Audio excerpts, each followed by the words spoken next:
Well, we have here the three evaluation criteria. As you know, in Horizon 2020,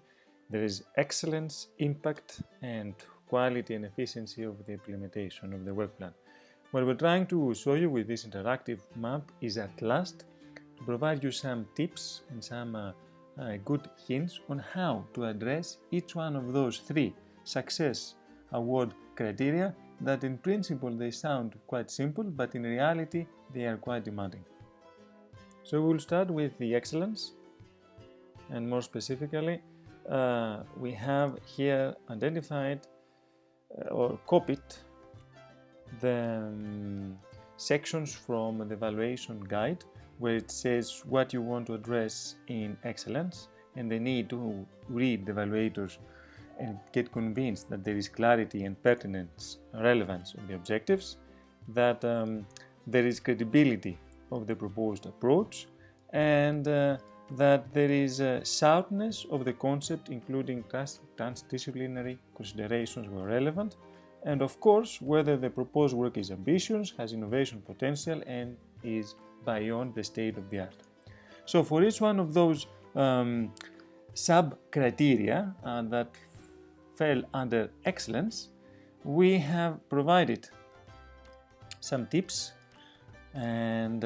also we have identified the sections in Horizon 2020 proposal application form that you need to address them, that you need to include and apply those tips. So for the clarity and pertinence,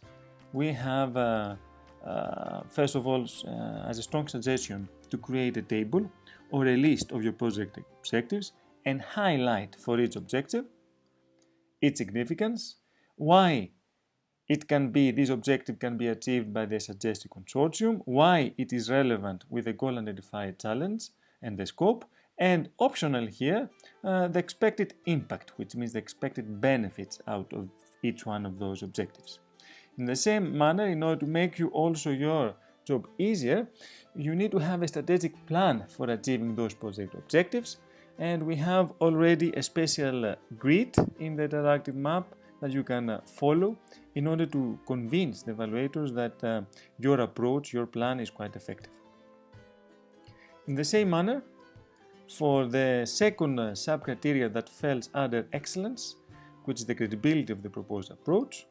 we have again the sections that you need to address and convince the evaluators, and under the tips and approach,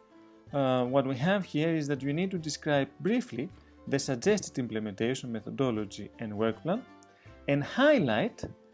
the benefits of the proposed methodology and the TRL, the technology readiness level positioning of your project, and there are some hints on how to achieve this that we provide them also in the map. The third sub-criteria is the soundness of the concept, including any transdisciplinary considerations where relevant, and for here we have identified the relevant sections, which is the first bullet of 131 section in your proposal application template, and the tips that we need to check and you need to apply is first of all, you need here, and this is very important, to explain the rationale, why the project is needed, and of course why now. You need to describe any preliminary work so far that forms the basis of your proposed project, and you need to describe any national or international research and innovation activities, as well as any outputs that are linked, that are related with your project. Last but not least, to provide any depending pre-existing work that your project or in Horizon 2020 is linked with or depends on, like other research and innovation activities, patents, and of course you need to state the IPR status, whether you have the agreement to use those results within the Horizon 2020 project that you are suggesting. And the last sub-criteria that falls under excellence is the extent that the proposed work is ambitious and has innovation potential. And the relevant sections there is the section 1.4 in the proposal application, and the tips that you can apply here we suggest to use a table or tables to analyze what is the current state of the art and the innovation, based where you're going to find that, based an analysis that you need to do on Compedia, which means on previously funded projects that you need to identify, and you need to explain briefly what they have achieved, their relevant limitations, and why you will achieve more. Any relevant publications based on research paper databases, or alternatively you can use Google Scholar, ResearchGate or Academia,